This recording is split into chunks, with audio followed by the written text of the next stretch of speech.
Beastcoast Pokemon, what is up? Today, James and I are here to talk about some things that we want to see in Pokemon Scarlet and Violet, both in terms of competitive and non-competitive aspects of the game.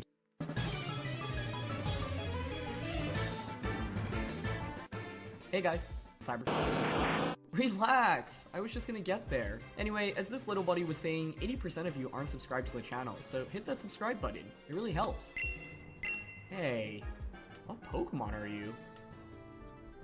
So, kind of split it up into three different categories. The first one is just general quality of life improvements that us as competitive players want to see. The second is general things related to competitive that we'd like to see in the game. And the first is general in-game, non-competitive related content that we'd like to see. So first of all, James, how are you feeling?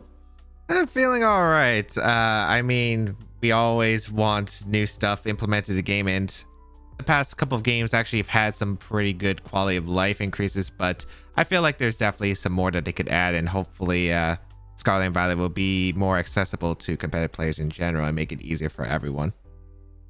Definitely. Before we get started with the video, don't forget to let us know what you'd like to see in Scarlet and Violet. It can be anything competitive or casual related.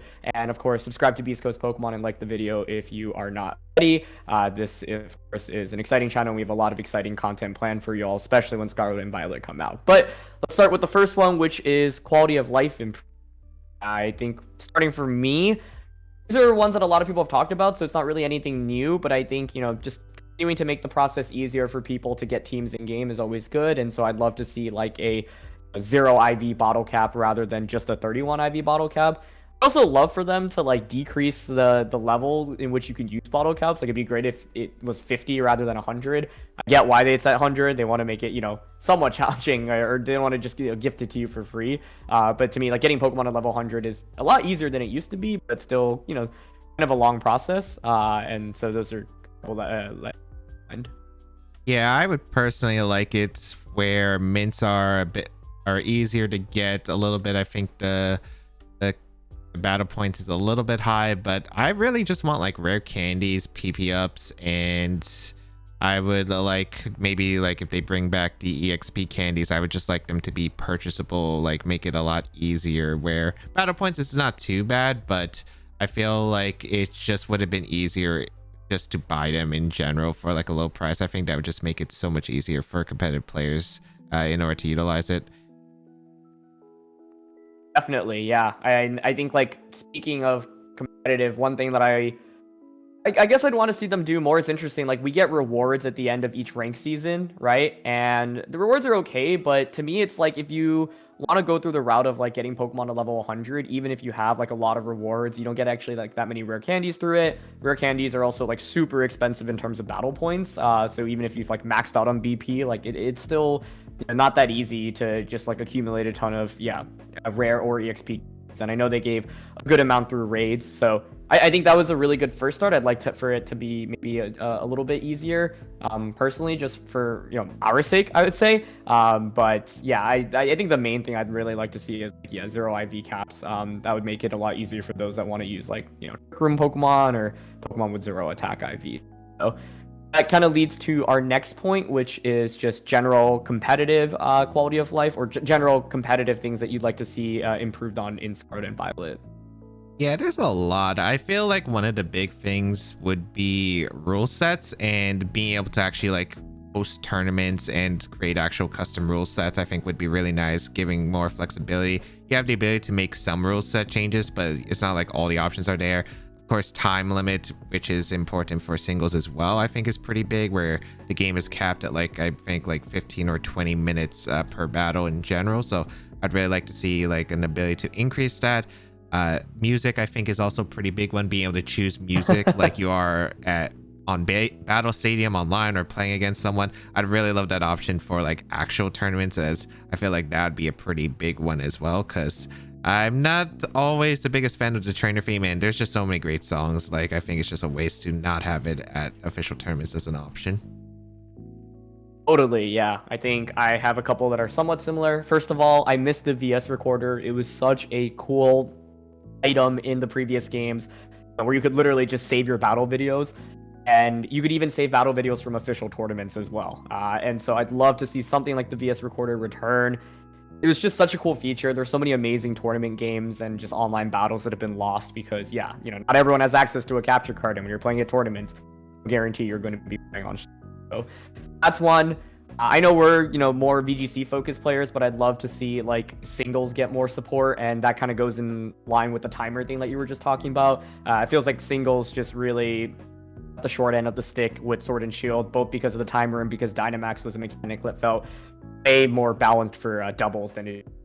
Right, so something for singles players there to be able to, play a little bit better outside of just like the 3v3, battle stadium format that exists, and I'd love to see a little bit more support for that, even just for because there's such a big, vibrant, I'd say, community and base for just regular singles content battles. And then, yeah, finally, I would say format is definitely an interesting one to me. I guess this isn't tied to Scarlet and Violet, the game itself. It's more tied to like the circuit of competitive Pokemon.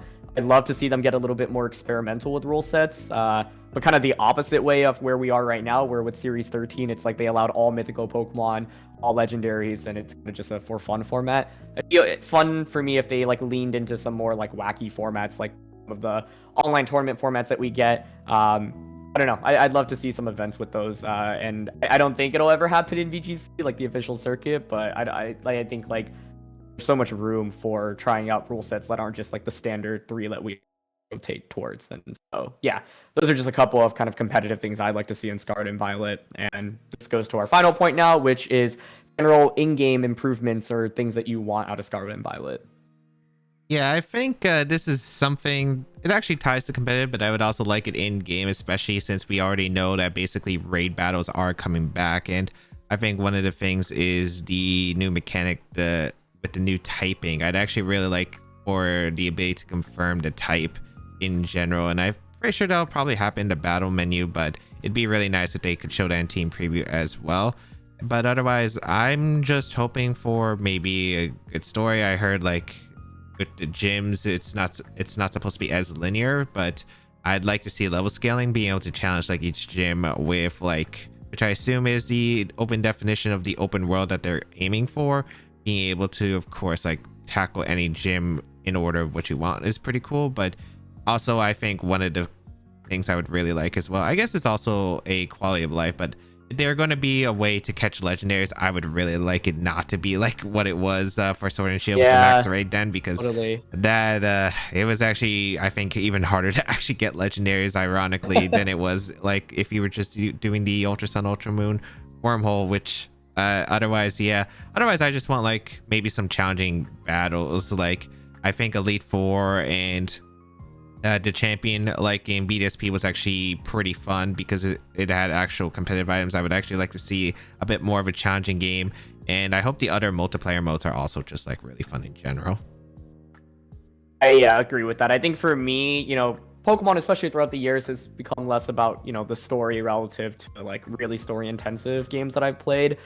And one of my favorite things about video games in general is just kind of the collaborative aspect of it, being able to play with your friends. And so for Pokemon specifically, I think Sword and Shield was great. Like introducing raids was such a cool concept. Although I will say I felt like I stopped doing raids maybe after a month or two, right? Like after the beginning of the game. So I'd love to see them, just continue to do more with ways to keep people into like collaborative playing outside of just raids. And I know they've talked about a couple of things, and the game itself seems a lot more collaborative, and so I'm personally really excited for that. Going actually back to the competitive point, I also thought about some other things, which was like, one, I wish the Wi-Fi system was better. Like I think it's still crazy to me that if you get dropped from your internet, you just lose the game immediately, as opposed to having a little bit of time to potentially reconnect like other games. I know it would just make me a lot happier, because we've all had so many games where like your Wi-Fi drops for 1 second and then you that's it. So that's definitely top of mind. And I think a more accessible spectator mode would be nice as well. We did have a spectator mode in Sword and Shield, but felt like it wasn't maybe like fully fleshed out. So I'd love to see that a little bit more. When it comes to in-game content, it's really just I want more stuff to play with my friends. And I think this style is obviously going to be so different from all the other Pokemon games. So I'm just excited to see what it looks like. Cool. That wraps it up for our main areas that we wanted to talk about. This video was a little bit, short on the sweet end. We just wanted to highlight some things that, we're looking forward to coming out in Violet. I think it's going to be an amazing game. I think it's really going to break the boundaries for competitive. So yeah, thank you for tuning in. And James, do you have any final words? Yeah, hopefully the new Pokemon aren't exactly as crazy as they were in Gen 8 with the power dynamics. That's a really good hope. point. Yes. I think the power is insane, and you look at like Zacian, Calyrex, Regieleki. There are just so many Pokemon that are a little too strong. So I agree with you there, but let us know what you all want to see down in the comment section below. Thanks as always for watching here at Beastcoast Pokemon.